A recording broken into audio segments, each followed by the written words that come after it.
Subscribe करिए हमारे channel target UP TET CTET को और बेल आइकन को दबाइए।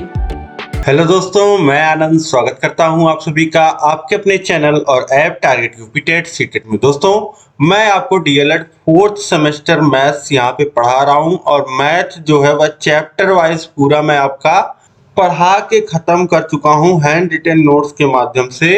मैंने सभी कॉन्सेप्ट्स आपको बताए हैं जो आपको 4th सेमेस्टर गणित में पढ़ना है, साथ ही साथ सभी प्रश्नों को हल कराया है। अब देखिए, इसके बाद हम लोग स्टार्ट करने जा रहे हैं। अब जो नई सीरीज आई है आपकी इस वर्ष 2023-24 संस्करण पवन सीरीज, उसको यहाँ पे हम लोग पूरा सॉल्व करने वाले हैं। ठीक है, चतुर्थ सेमेस्टर गणित का कक्षा शिक्षण, तो इसको यहाँ पे हम पूरा देखेंगे। और इससे पहले की क्लासेस अगर आपने नहीं देखी हैं तो क्लासेस का लिंक नीचे डिस्क्रिप्शन में आपको मिल जाएगा, वहां से जाकर के आप सभी क्लासेस को देख सकते हैं। बहुत ही कम समय में, बहुत ही प्रिसाइज वे में मैंने सब कुछ आपको करा दिया है ताकि आप बहुत अच्छे अंक जो है वह प्राप्त कर पाओ। अब यहाँ पे आपकी प्रैक्टिस के लिए मैं सभी प्रश्नों को लेकर के आ रहा हूं और ये देखिए, बहुत ही महत्वपूर्ण प्रश्न है जो आपके परीक्षा में पूछे जाएंगे। अब इस क्लास में हम लोग जो प्रश्न आपके पूछे गए हैं पहले, उन प्रश्नों को हम हल करने वाले हैं। पिछले 7 वर्षों के कैसे बहुविकल्पीय प्रश्न आपके परीक्षा में बनते हैं, यह आपको इस वीडियो में देखने को मिलेगा। और साथ ही साथ यहाँ पे जो गलतियां दी जाती हैं, सीरीज में जो गलती होती है, मिसप्रिंट होता है, वह सारी चीजें यहाँ पे हम सुधार करेंगे ताकि आपको कोई कंफ्यूजन ना हो। तो अधिक से अधिक पहले इस वीडियो को आप शेयर कर दीजिए सभी ग्रुपों में, सभी खास मित्रों में, ताकि सभी लोग आसानी से पिछले 7 वर्षों के जो प्रश्न पूछे गए हैं आपके डीएलएड 4th सेमेस्टर के बहुविकल्पी के, उनको प्रैक्टिस कर पाएं और साथ ही साथ जो त्रुटियां दी गई हैं उनको वो लोग देख पाएं, अच्छे से अपनी प्रैक्टिस कर पाए और जहां पे जो डाउट हो वह उनका क्लियर हो पाए। तो बहुत ही महत्वपूर्ण क्लास होने वाला है आज का, इसलिए अधिक से अधिक शेयर अभी आप कर दीजिए और वीडियो को लाइक कर दीजिए। तो चलिए स्टार्ट करते हैं। देखिए, पहला प्रश्न है क्यूब रूट ऑफ 343 बाई 1000। तो यहाँ क्यूब रूट, ये है क्यूब रूट इस तरीके से, ये 3 की घात जो है वह करने की घात है। यह यहाँ पे थोड़ा सा गलत इन्होंने दिखाया हुआ है, ठीक है, तो ये यहाँ पे लिखा हुआ है। ठीक है, अब इसको आप देखिए, जब किसी भिन्न पे करने की घात इस तरीके से लगी होती है पूरे भिन्न पे, तो हम उसको अंश और हर में अलग अलग लिख सकते हैं उसी करनी की घात के साथ। यानी कि इसको हम लोग लिख सकते हैं करनी की घात 3, 343, फिर क्यूब रूट ऑफ 1000। ठीक है, तो इस तरीके से लिख देंगे। अब देखिए, 343 को लिख सकते हैं 7 का क्यूब, तो करनी में 7 का क्यूब कितना हो जाएगा, 7 हो जाएगा। और इसी तरीके से क्यूब रूट ऑफ 1000, इसे 10 के घाते 3 लिख सकते हैं, तो हो जाएगा 10। तो इस तरीके से ये आ जाएगा 7/10 और 10 से भाग करेंगे तो 0.7 जो हो जाएगा वह मान आ जाएगा। तो ऑप्शन बा जो यहाँ पे दिया गया 0.7, यह बिल्कुल सही दिया गया है। अब सा में भी देखिए 0.7 लिख दिया है, तो पहला जो ऑप्शन मिले उसी को आप सही लगा दीजिएगा, कोई एक। ठीक है, यहाँ पे मिसप्रिंट ये लोग बहुत ज्यादा करते हैं। ठीक है, तो चलिए देखते हैं अब अगला प्रश्न। प्रश्न संख्या 2 है 3 सिक्कों को एक साथ उछालने पर संभव परिणामों की संख्या है। तो 3 सिक्कों को जब एक साथ उछाला जाएगा तो कितने परिणाम प्राप्त होंगे, यह आप सोच के देखिए। और एक तरीका और है, फॉर्मूला है 2 के घाते n से हम लोग पता लगाते हैं। n क्या है, सिक्कों की संख्या, 2 के घाते n, n यानी कि 3 सिक्कों को उछाला जा रहा है तो n की वैल्यू 3 हो जाएगी। 2 के घाते 3 कितना आता है, 8, यानी कि 8 टोटल केसेस बनेंगे। मैंने आपको करके भी इससे रिलेटेड प्रश्न भी दिखाया है क्लासेस में। तो 8 तरीके से सिक्के जो होंगे, 8 तरीके के परिणाम संभव है। तो ऑप्शन सा जो हो जाएगा यहाँ पे, यह बिल्कुल सही हो जाएगा। इसके बाद देखिए प्रश्न संख्या 3 है 3.5 यहाँ पे देखिए लिखा है, जबकि जो ओरिजिनल प्रश्न 2022 में पूछा गया था वह था 35 सेंटीमीटर। तो इसको आप 35 सेंटीमीटर कर लीजिए। 35 सेंटीमीटर त्रिज्या वाले अर्धवृत्त का क्षेत्रफल है। यह पूछ रहा है कि 35 सेंटीमीटर का एक वृत्त है तो उसके अर्धवृत्त का क्षेत्रफल कितना होगा। तो अब देखिए, जैसे एक 35 सेंटीमीटर त्रिज्या का अगर वृत्त है, एक वृत्त इस तरीके से 35 सेंटीमीटर त्रिज्या का है, तो उसका तो आप आसानी से निकाल लेते हैं क्षेत्रफल। अब इसी तरीके से अर्धवृत्त का मतलब क्या हुआ? अर्धवृत्त का मतलब हुआ आधा वृत्त, यही होता है। तो अर्धवृत्त का जो एरिया होता है, इसका एरिया होता है पूरे वृत्त का पाई आर स्क्वायर, तो अर्धवृत्त का कितना होगा? पाई आर स्क्वायर बटे 2, आधा हो जाएगा। तो वही रख लीजिए, पाई इंटू आर, आर कितना है? 35 सेंटीमीटर, तो 35 का स्क्वायर यानी 35 गुणे 35 और बटे 2। अब पाई की भी वैल्यू रख लीजिए, पाई की वैल्यू होती है 22/7, तो 22/7 गुणे 35 गुणे 35 और बटे में है 2। 7 से काटेंगे तो 7×5 = 35 और 2 से काट देंगे यहाँ तो ये 11। अब देखिए 11 का गुणा 5 में हो जाएगा तो ये हो जाएगा 55 और 55 का गुणा 35 में कर देंगे तो कितना आ जाएगा? 1925 सेंटीमीटर स्क्वायर, इतना आ जाएगा। तो ऑप्शन में देख लिए, ऑप्शन आ में दिया गया है 1925 वर्ग सेंटीमीटर, ऑप्शन आ यहाँ पे सही हो जाएगा। इसके बाद देखिए प्रश्न संख्या 4 है, tan 60 degree by sec 90 degree. tan 60 degree की वैल्यू कितनी होती है?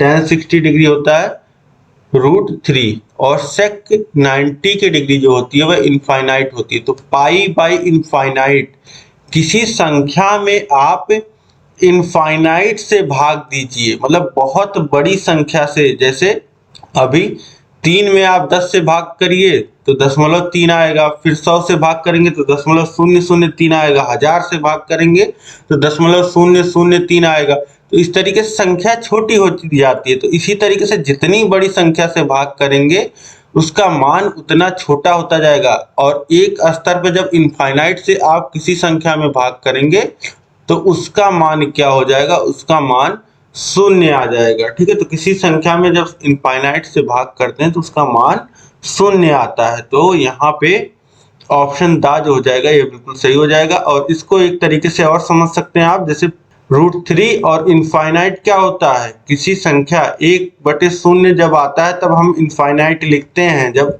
इसका मान निकाल रहे होते हैं। तो 0 का गुणा ऊपर हो जाएगा तो भी मान कितना हो जाएगा? 0 हो जाएगा। तो इस तरीके से दोनों तरीकों से आप समझ सकते हैं।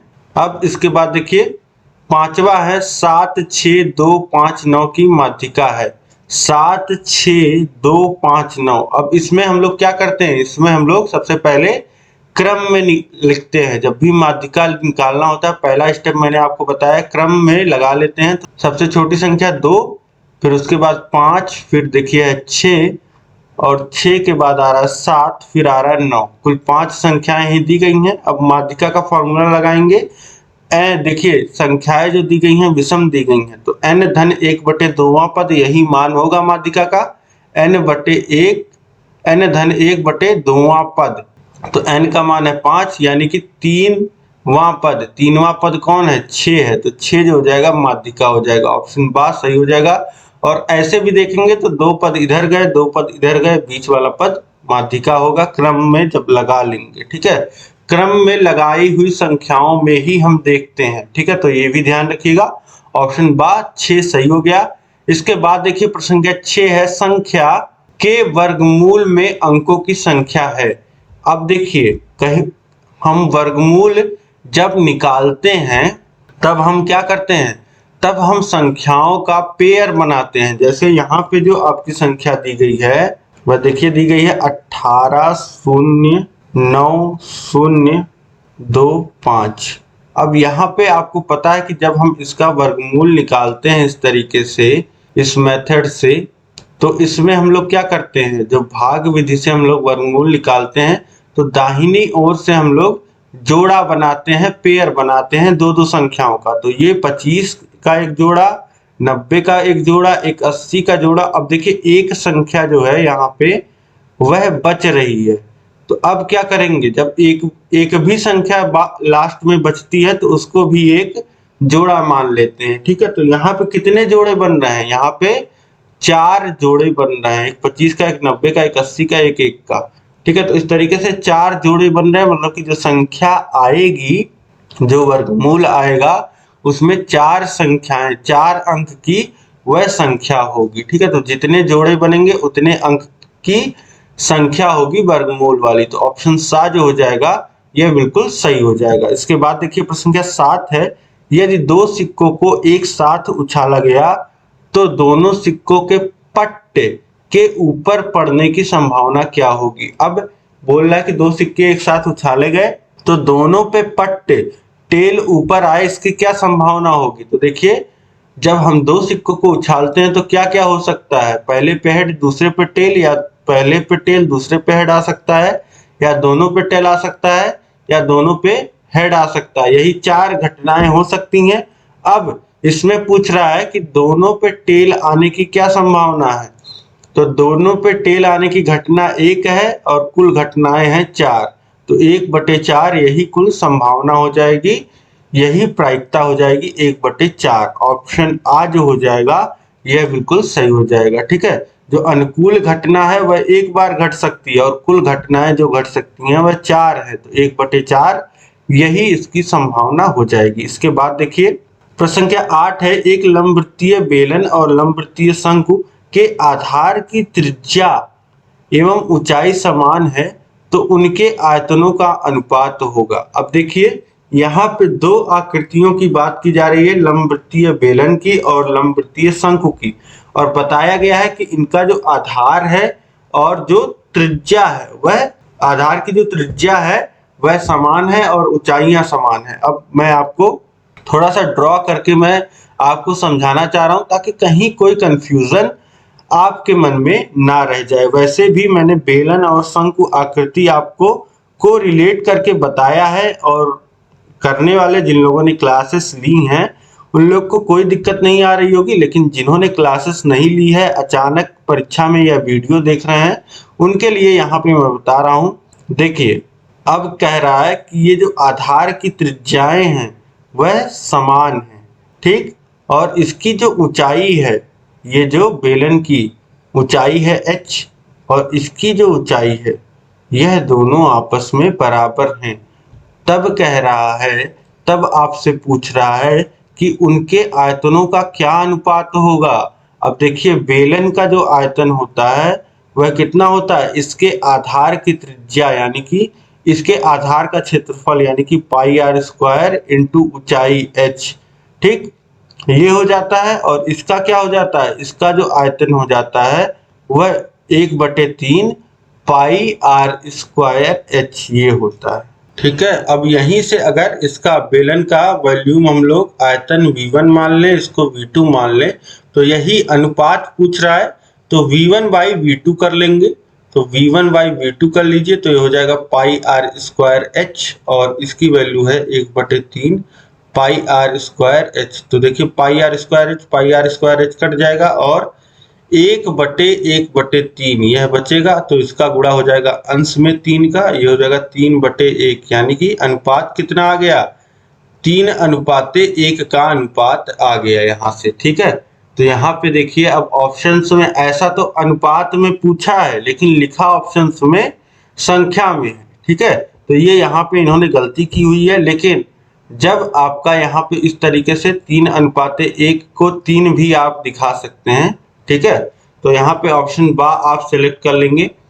ठीक है, या तो आप बा लगाएंगे या तो कोई ऑप्शन नहीं लगाएंगे इस तरीके के केस में, लेकिन बा ही लगाइए, बा को ही सही माना पीएनपी ने, तो ऑप्शन बा जो हो जाएगा यह बिल्कुल सही हो जाएगा। ठीक है, तो इनको देखिए अनुपात जब पूछे हैं तो ऑप्शन में भी अनुपात लिखना चाहिए, जैसे 2:1 लिख देते, 3:1 लिख देते, 1:2 लिख देते, 4:3 लिख देते, तो कुछ भी इस तरीके से लिखते तब ना सही माना जाता, लेकिन यहाँ पे इन्होंने लिखा नहीं है। अब यहाँ पे ये ऑप्शन बा जो हो जाएगा ये बिल्कुल सही हो जाएगा। इसके बाद आगे प्रश्न देखेंगे। देखिए प्रश्न संख्या 9 है, sin² 45 degree plus cos² 30 degree का मान होगा। अब ये देखिए थोड़ा सा ट्रिकी क्वेश्चन है, अगर यहीं पे ऑप्शंस में 1 दिया होता, क्यों, क्योंकि आप लोगों में से बहुत से लोगों ने पढ़ा है sin² theta plus cos² theta बराबर 1 होता है। अब यहीं पे आप देखते तो जल्दीबाजी में एक ऑप्शन मार के आ जाते, लेकिन अब यहाँ पे जो देखने वाली बात है, सोचने वाली बात है ये देखिए यहाँ पे थीटा थीटा दोनों एंगल सेम होते हैं तब जो होता है वह मान एक आता है। यहाँ पे देखिए, यहाँ पे साइन स्क्वायर 45 डिग्री है और यहाँ पे 30 डिग्री है, तो दोनों कोण जो है वह अलग अलग है, तो इन दोनों का योग का जो मान है वह एक नहीं होगा, यह आप याद रखिएगा। अब इसके बाद देखिए साइन 45 डिग्री कितना होता है 1/√2, तो 1/√2 का स्क्वायर हो जाएगा ये 1/√2 का whole square plus cos square 30 degree, cos 30 degree होता है √3/2, तो इसका स्क्वायर हो जाएगा। अब देखिए ये हो जाएगा 1/2 प्लस √3/2 का होल स्क्वायर होगा, तो ये आ जाएगा 3/4। अब हर बराबर करेंगे तो 4 और यहाँ पे 2 का गुणा हो जाएगा, हर समान करेंगे तो 2 और 3 जुड़ जाएंगे तो 5/4, यानी कि ऑप्शन सा जो हो जाएगा 5/4, यह बिल्कुल सही हो जाएगा। अब इसके बाद देखिए अगला प्रश्न है प्रश्न संख्या 10, यदि किसी वर्ग की लंबाई और चौड़ाई दोनों को 50% बढ़ा दिया जाए तो वर्ग का क्षेत्रफल कितने गुना बढ़ जाएगा। अब इस प्रश्न को आप एक बार और ध्यान से पढ़िएगा और यहाँ पे मैं आपको अलग से समझाने का प्रयास कर रहा हूँ फिगर के माध्यम से, या इस तरीके से आप समझिए। यहाँ पे पहले जैसे एक वर्ग नॉर्मल वर्ग है, ठीक है, इसकी सारी भुजाएं मान लेते हैं ए है और इसका क्षेत्रफल क्या होता है, इसका क्षेत्रफल होता है ए स्क्वायर। अब बोल रहा है कि वर्ग का जो लंबाई चौड़ाई है वह 50% बढ़ा दिया गया है, ठीक है। तो वर्ग में लंबाई चौड़ाई क्या, कोई भी भुजा आप बढ़ाओगे वर्ग की तो सारी भुजाएं बढ़ जाएंगी क्योंकि बराबर होती हैं। तो कहने का मतलब वही है कि भुजा को बढ़ाया जा रहा है, ठीक है। तो 50% से बढ़ाया जा रहा है, तो पहले भुजा अगर ए थी तो फिर उसमें 50% जो है वह बढ़ाया जा रहा है, यानी कि ए धन किसका 50% बढ़ाया जा रहा है, ए का 50% बढ़ाया जा रहा है, यानी कि ए धन ए का मतलब गुणा और 50 और गुणे प्रतिशत का मतलब होता है 1/100। जहां पे प्रतिशत चिन्ह हटाना हो वहां पे 1/100 से गुणा कर सकते हैं। देखिए 50 और से 100 कटेगा 2 बार में, यानी कि ये हो जाएगा ए धन a/2, यानी कि जो नई भुजा हो जाएगी या जिसे a1 हम कह सकते हैं, तो a1 का जो मान आएगा वह कितना आएगा, a1 का मान a धन a/2, यानी कि इसे लिख सकते हैं 3a/2। जब हर बराबर करेंगे तो ये हो जाएगा 2a/2 और जुड़ जाएगा तो 3a/2। नई भुजा हमको मिल जाएगी, जो नया वर्ग बनेगा, जो नया वर्ग बनेगा इस तरीके से, उसकी जो भुजा होगी वह 3a/2 हो जाएगी, ठीक है। तो इस तरीके से आप समझ गए। अब इसका क्षेत्रफल क्या होगा, इसका क्षेत्रफल जो हो जाएगा, अगर इसके क्षेत्रफल को a1 मान लिया जाए और इसका क्षेत्रफल a2, तो a2 का जो क्षेत्रफल हो जाएगा वह भी तो भुजा का स्क्वायर होगा, यानी कि a का स्क्वायर, और a की वैल्यू कितनी है 3a/2, 3a/2 का स्क्वायर होगा तो कितना आ जाएगा 9a²/4, ठीक। अब a1 जो पहला क्षेत्रफल था वह कितना था a², और a2 जो हमने निकाला भुजा बढ़ाने के बाद वह क्षेत्रफल कितना आ गया 9a²/4। अब पूछ रहा है प्रश्न में कि कितना गुना हो जाएगा, ठीक है। प्रश्न में क्या पूछा है, प्रश्न में पूछा है कि वर्ग का क्षेत्रफल कितने गुना बढ़ जाएगा, कितना गुना बढ़ जाएगा। तो बाद वाले क्षेत्रफल में हम लोग पहले वाले क्षेत्रफल से भाग कर देंगे तो हमें पता चल जाएगा कितना गुना बढ़ा है। तो बाद वाला क्षेत्रफल है 9a²/4 और बाद वाला है a², तो a² कट जाएगा और ये आ जाएगा 9/4, यानी कि 9/4 गुना जो हो जाएगा वह क्षेत्रफल हो जाएगा। यहाँ पे ऑप्शन आ में देखिए दिया गया है 9/4, तो ऑप्शन आ यहाँ पे बिल्कुल सही हो जाएगा। इसके बाद देखेंगे प्रश्न संख्या 11 है, निम्न में से कौन सी परिमेय संख्या 3/5 और 4/5 के मध्य नहीं आती है। तो अब इसको समझने के लिए आप क्या कर सकते हैं, 3/5 का मान अगर दशमलव में निकालते हैं, 3/5 का मान निकालेंगे, 5 से भाग करेंगे तो दशमलव लगा दीजिए, 30 में भाग जाएगा 6 बार, 6 बार पूरा चला जाएगा, तो यानी कि 0.60 हो जाएगा। और 4/5 में भाग करेंगे इस तरीके से तो 0.8 8 शून्य ये मान आ जाएगा। ठीक है, तो अब इन्हीं भिन्नों में देख लीजिए जिसका मान 0.6 से 0.8 के बीच में है, तो वो भिन्न जो होंगे वे परिमेय संख्याएं इन दोनों के बीच में आएंगी, और जिसका मान जो हो जाएगा वह 0.60 से कम होगा या 0.80 से ज्यादा होगा, वह इन दोनों के बीच में वह परिमेय संख्या नहीं आएगी। तो अब देखिए 0.7 जो है, अब 7/10 पहला ऑप्शन दिया गया है, तो 0.7 इसका मान होगा। 0.7 जो होगा वह 0.6 और 0.8 के इन दोनों के बीच में आता है, तो यह जो होगा वह तो आ रहा है, इसीलिए यह ऑप्शन जो होगा वह इन दोनों के बीच में आ रहा है। जबकि यहाँ पे क्या पूछा है, मध्य में कौन सा ऑप्शन नहीं आ रहा है। अब देखिए 19/30 का मान अगर निकालना हो, 19/30 का मान, तो इसको भाग कर दीजिए। पहले तो एक शून्य हटा दीजिए, तो 1.9/3 हो जाएगा, और फिर भाग करेंगे तो 0.6 ये 19 हो जाएगा, और फिर 6 बार जाएगा और बच जाएगा 1, फिर 3 बार जाएगा, तो 0.63 भी इन दोनों के बीच में ही आता है। तो इस तरीके से ये भी जो हो जाएगा, ये भी इन दोनों के बीच ही आ रहा है, और 2/3 का मान जो होता है वह 0.66 होता है। ठीक है, 0.66 होता है, तो ये भी जो हो जाएगा इन दोनों के बीच आ रहा है। और 16 को अगर देखा जाए तो 16 का जो मान निकल के आएगा वह 0.53 आएगा, तो यह जो हो जाएगा वह 0.6 से छोटा है, तो इन दोनों के मध्य नहीं आ रहा, तो ऑप्शन दा जो हो जाएगा यह बिल्कुल सही हो जाएगा। इसके बाद देखिए cos A बराबर 0 है, तो A का मान पूछा जा रहा है। अब देखिए cos A बराबर 0 दिया गया है, तो 0 की जगह हम लोग क्या लिख सकते हैं, cos 90, क्योंकि cos 90 की जो वैल्यू होती है वह cos 90 की वैल्यू 0 होती है, तो यहाँ से A का जो मान आ जाएगा, cos कट जाएगा या cos इनवर्स ले लीजिए, A का जो मान आ जाएगा वह कितना आ जाएगा, 90 अंश आ जाएगा। ठीक है, तो यहाँ पे ऑप्शन बा जो हो जाएगा ये बिल्कुल सही हो जाएगा। इसके बाद देखिए प्रश्न संख्या 13 है, आंकड़े का बहुलक है। यहाँ पे आंकड़े दिए गए हैं, इन आंकड़ों को आपको क्रम से लगा लेना है। एक बार आप देखेंगे तो 5 जो है वह 2 बार आ रहा है, 5 2 बार आ रहा है यहाँ पे। ठीक है, और उसके बाद देखेंगे 7 7 7 7, 5 देखिए 3 बार आया है, और 7 जो है 4 बार आ रहा है, और बाकी संख्याएं आप देखेंगे 8 9 एक बार आया है, 3 एक बार आया है, तो सबसे अधिक बार क्या आ रहा है, 7 आ रहा है, तो ऑप्शन बा जो हो जाएगा यह बिल्कुल, ऑप्शन आ जो हो जाएगा यह बिल्कुल सही हो जाएगा। इसके बाद देखिए प्रश्न संख्या 14 है, √b/a into √c/b into √a/c का मान होगा।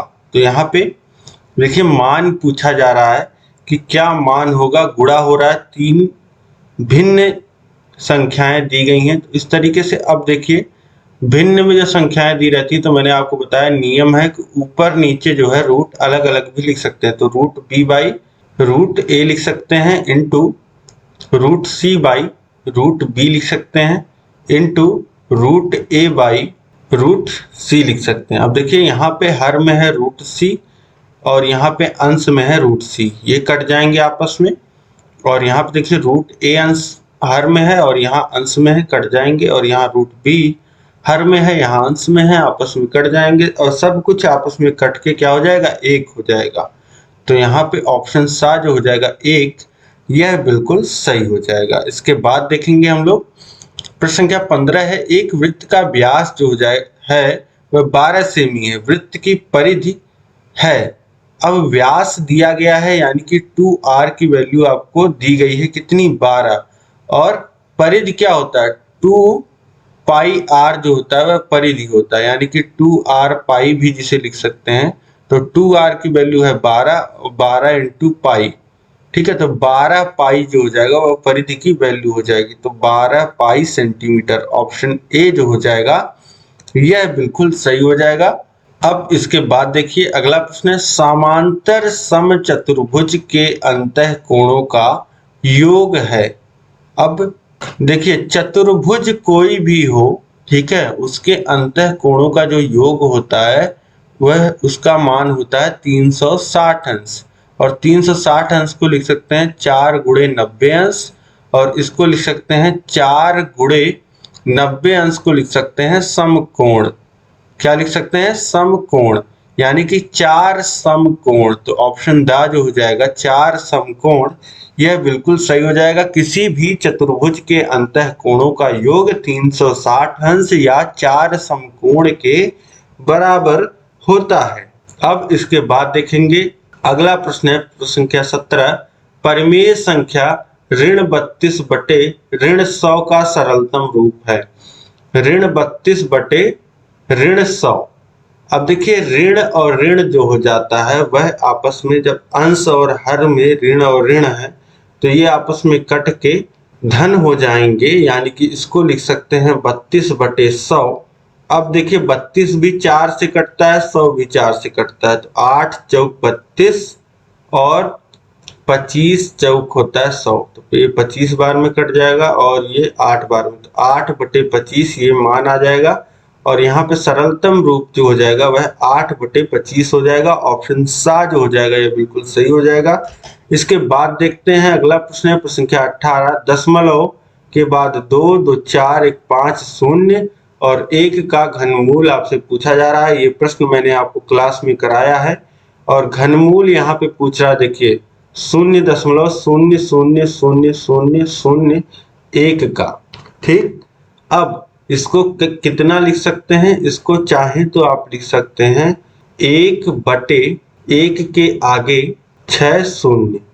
जब 1 के आगे 6 शून्य से ऊपर नीचे आप गुणा करेंगे, ठीक है, तब देखिए ऊपर का जो हो जाएगा वह 1.0 हो जाएगा और नीचे क्या आ जाएगा 10 के घाते 6। तो उसी को डायरेक्ट मैंने यहाँ पे देखिए बराबर के इतना लिख दिया। ठीक है, 1.0 को 1 लिख दिया और 10 के घाते 6 को मैंने लिख दिया इस तरीके से। अब इसी का घनमूल पूछ रहा है तो इसी पे क्यूब रूट लगा दीजिए। ठीक, अब क्यूब रूट इस पे लगाया है तो अंश और हर पे अलग अलग लगा सकते हैं। क्यूब रूट ऑफ 1 और क्यूब रूट ऑफ 10 के घाते 6, ठीक, या 10 के घाते 2 के घाते 3 भी लिख सकते हैं। ठीक, तो अब देखिए 1 का क्यूब रूट क्या होता है? किस संख्या को 3 बार गुणा करें तो हमको 1 मिलता है।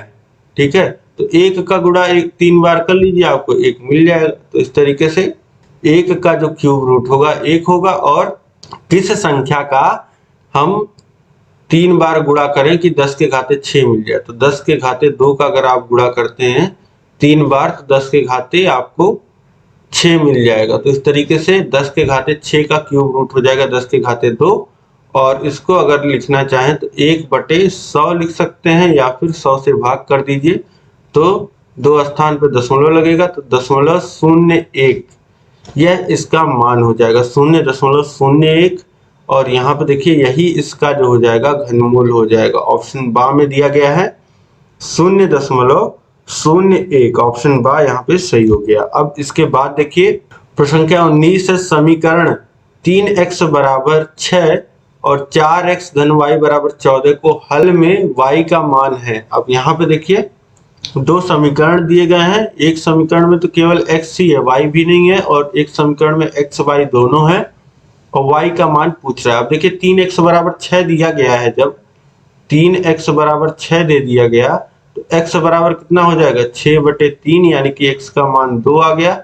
अब जब x का मान 2 आ गया इस पहले समीकरण से, तो इसी समीकरण से x का मान 2 जो होगा वह हम इस समीकरण में दूसरे वाले समीकरण में रख देंगे। अब देखिए 4x धन y बराबर 14 है और x का मान हमको 2 पता है तो रख दीजिए। अब x की जगह 2 रखेंगे तो 4 गुणे 2 यानी कि 8 हो जाएगा। 8 धन y बराबर हो जाएगा 14 और y बराबर कितना हो जाएगा 14 माइनस 8 यानी कि y का मान आ जाएगा 6।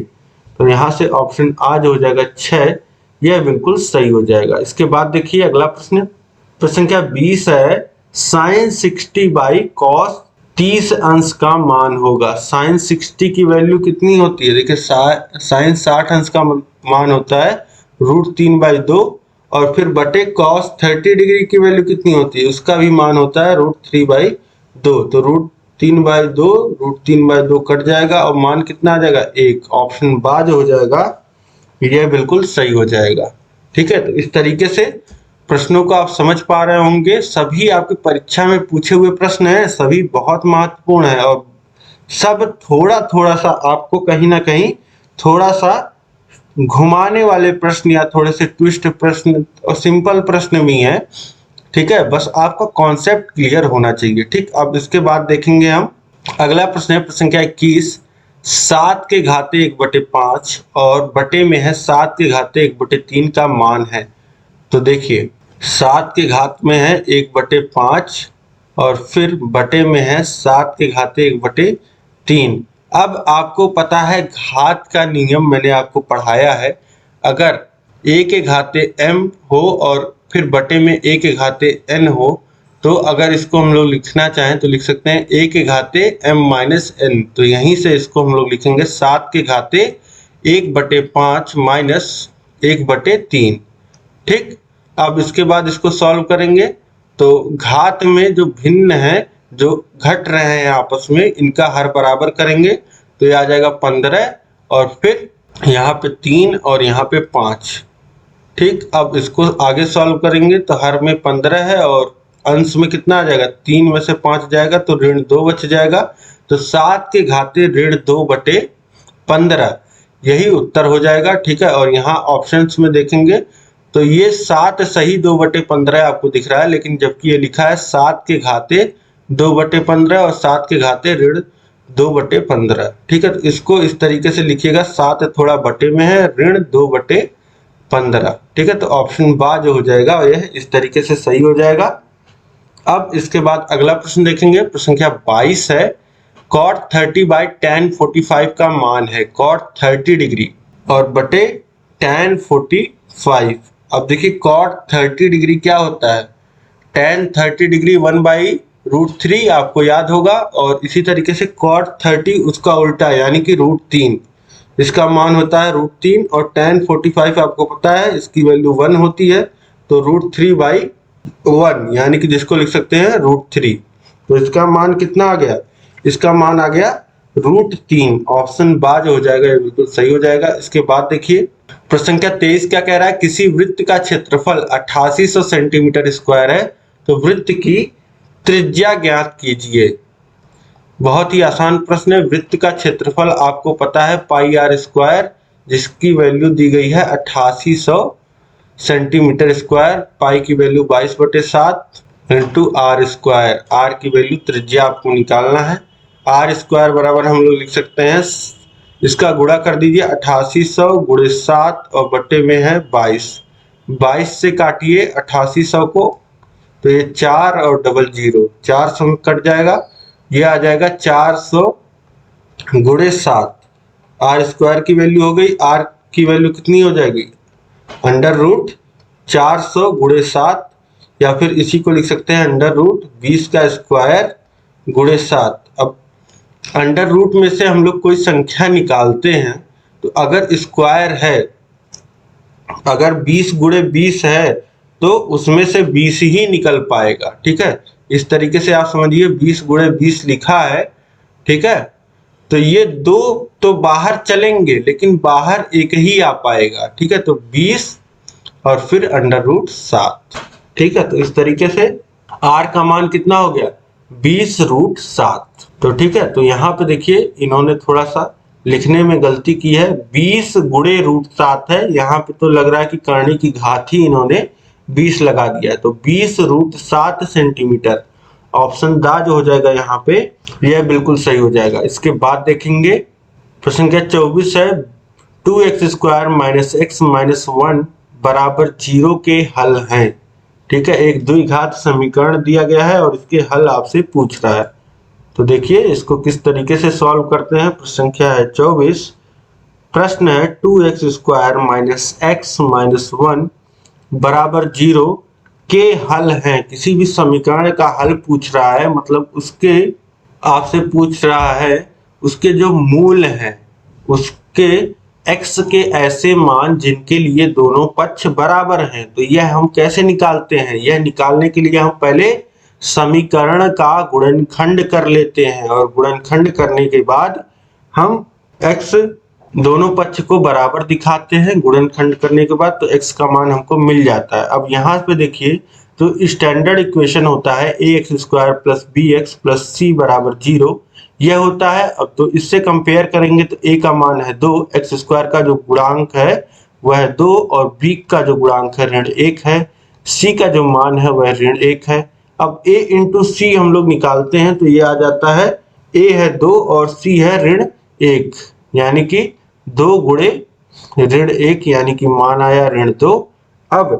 अब हम क्या करते हैं, अब b बराबर जो -1 है, ठीक है, हमको क्या करना है, हमको दो संख्याएं ऐसा गुणनखंड हमको चाहिए जिन दो संख्याओं का जो गुणा आए वह ऋण 2 के बराबर आए और जो जोड़ आए वह ऋण 1 के बराबर आए।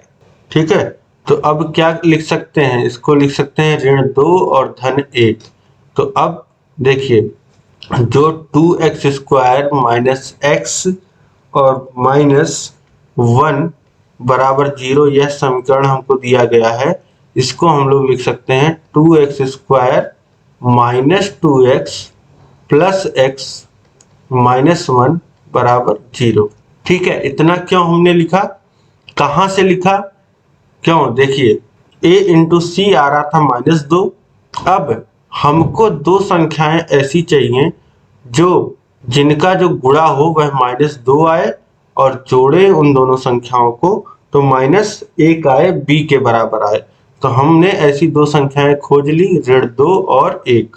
ठीक, तो अब इसी से ऋण 2 और 1 से पता चल गया कि हमको जो -x है, जो b का कोफिशिएंट है, इसको हमको ऋण 2 और 1 के फॉर्म में लिखना है, यानी कि ऋण 2x और प्लस x लिख देंगे। तो मान देखिए वही समीकरण तो वही लिखा गया है, लेकिन अब यहाँ से हम गुणनखंड कर पाएंगे। अब देखिए 2x यहाँ से कॉमन ले लेंगे तो 2x² की जगह बचेगा x और -2x की जगह बचेगा -1, फिर प्लस यहाँ पे कुछ कॉमन नहीं है तो 1 कॉमन मिल जाएगा, x -1 यहाँ भी बच गया। अब x -1 यहाँ भी है, दोनों जगह से आप निकाल लीजिए, इसको निकाल लेंगे बाहर, कॉमन ले लेंगे दोनों जगह से, तो बचेगा क्या, यहाँ पे बचेगा 2x और यहाँ पे बचेगा +1। तो ये अब देखिए यहाँ पे गुणनखंड हो गया। अब दो चीजों का गुणा हो रहा है तो हम चाहे तो x -1 बराबर लिख सकते हैं 0/2x धन, मतलब इस ब्रैकेट को हम लोग उधर भेज दें तो 0/2x धन 1 लिख सकते हैं। अब शून्य में किसी भी चीज का भाग करेंगे तो कितना आएगा, 0 ही आएगा। तो इस तरीके से सीधे हमने लिख दिया x -1 बराबर 0 के और x बराबर 1 हो जाएगा। और इसी तरीके से हम लोग लिख सकते हैं, हम लोग x -1 को भी बराबर के उधर भेज सकते हैं, यानी कि 2x + 1 बराबर भी 0 लिख सकते हैं और x बराबर कितना लिख सकते हैं, -1/2। तो x के दो मान आ गए, एक तो आ गया 1 और दूसरा आ गया ऋण 1/2। ठीक है, तो दो मान हमको मिल गए। अब यहाँ पे ऑप्शन आ आप देखिए, ऑप्शन आ जो है 1 और ऋण 1/2 यह बिल्कुल सही हो जाएंगे। इसके बाद देखिए प्रश्न संख्या 25 है, संख्या 14,641 के वर्गमूल में अंकों की संख्या। अभी मैंने आपको बताया था ऐसा प्रश्न, वर्गमूल जब हम लोग निकालते हैं तो हम लोग क्या करते हैं, दाहिने तरफ से पेयर बनाते हैं, एक जोड़ा ये एक जोड़ा ये, और फिर जोड़ा नहीं मिल रहा, एक ही संख्या बची है तो वो भी एक जोड़ा कहलाएगा। ठीक है, तो यहाँ पे कितने जोड़े बन रहे हैं, यहाँ पे 3 जोड़े बन रहे हैं। तो इस तरीके से जो वर्गमूल में जो संख्या आएगी उसमें कितने अंक होंगे, 3 अंक होंगे, ऑप्शन 7 सही हो जाएगा। इसके बाद देखिए प्रश्न संख्या 26 कह रहा है, किसी चतुर्भुज के किन्हीं 3 कोणों का योगफल 285 अंश है, चौथे कोण की माप बताइए। तो चारों कोणों का योग आपको पता होता है 360 अंश, तो चौथा कोण निकालने के लिए बाकी तीनों कोणों के योग को घटा देंगे 360 अंश में से, तो कितना बच जाएगा, 60 और ये 15, कितना 75 अंश। तो ऑप्शन बा जो हो जाएगा यहाँ पे 75 अंश, ये बिल्कुल सही हो जाएगा। ठीक है, तो इस तरीके से यहाँ पे देखिए आपने 26 प्रश्न यहाँ पे कर लिए हैं। ठीक है, उम्मीद है कि ये जितने भी प्रश्न आपकी परीक्षा में पूछे गए हैं सभी प्रश्नों को आप कर पा रहे होंगे। ठीक है, और यहाँ पे जितनी भी त्रुटियां दी गई हैं उनको आप सही कर पा रहे होंगे सीरीज में। ठीक है, तो अब कहीं भी किसी भी प्रश्न में अगर आपको डाउट लग रहा हो तो आप मुझे कमेंट करके बताइए, और कितने प्रश्न आप खुद से सही सही कर पाए हैं वह आप मुझे कमेंट करके बताइए। तो यहाँ पे आज हमने टोटल कितने प्रश्न कर लिए हैं, यहाँ पे आज हमने 26 प्रश्न कर लिए हैं। अब इसके बाद 1 से 2 पार्ट में और आपका जो बहुविकल्पी प्रश्न है पवन के, वह समाप्त हो जाएंगे। ठीक है, तो आप जरूर बताइएगा कि आपको प्रश्न समझ में आए या नहीं आए। सभी प्रश्न अगर आपको समझ में आ गए हो, ये क्लास समझ में आ गई हो, तो यस कमेंट करिएगा और अपने विचार जरूर लिखिएगा। ठीक है, साथ ही साथ और कितने प्रश्न आपके सही हुए ये आप सब कमेंट करके बताइए। और इस वीडियो को देखिए, अधिक से अधिक आपको शेयर करना है ताकि सभी लोग क्लासेस से जुड़ पाएं। कम से कम खास 5 मित्रों में, सभी ग्रुपों में शेयर करिए और इसी तरीके से सभी लोग अपनी प्रैक्टिस को बेहतर बना पाएं और अच्छे से अपनी तैयारी कर पाएं। इसके लिए जरूर शेयर करिए। बहुत ही आसान भाषा में सब कुछ मैं आपको समझा दे रहा हूं। अभी तक चैनल को सब्सक्राइब नहीं किया तो चैनल को सब्सक्राइब कर दीजिए। उसके बगल होगा बेल आइकन, उस पर ऑल सेलेक्ट कर लीजिए ताकि सभी नोटिफिकेशंस, ऐसी क्लास आपसे मिस ना हो, आपकी तैयारी छूटे ना, आप पीछे ना रह जाएं। ठीक है, तो एजुकेशनल वीडियोस को यूट्यूब नहीं बढ़ाता है, आपको खुद बढ़ाना है। सभी दोस्तों में भेजिए, सभी को पढ़ाई पे लगाइए, परीक्षाएं आने वाली हैं।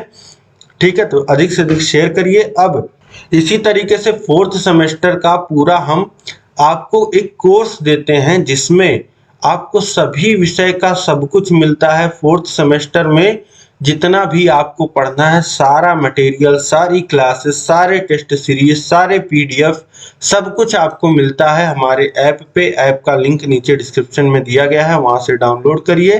4th सेमेस्टर की तैयारी सबसे कम समय में, सबसे बेहतरीन ढंग से, सबसे सटीक तरीके से अगर आपको करना है तो 4th सेमेस्टर का कोर्स ले लीजिए और बेझिझक होकर अपनी तैयारी करिए। कहीं डाउट आए तो पूछिए। तो ये सारी सुविधाएं आपको ऐप पे मिलेंगी।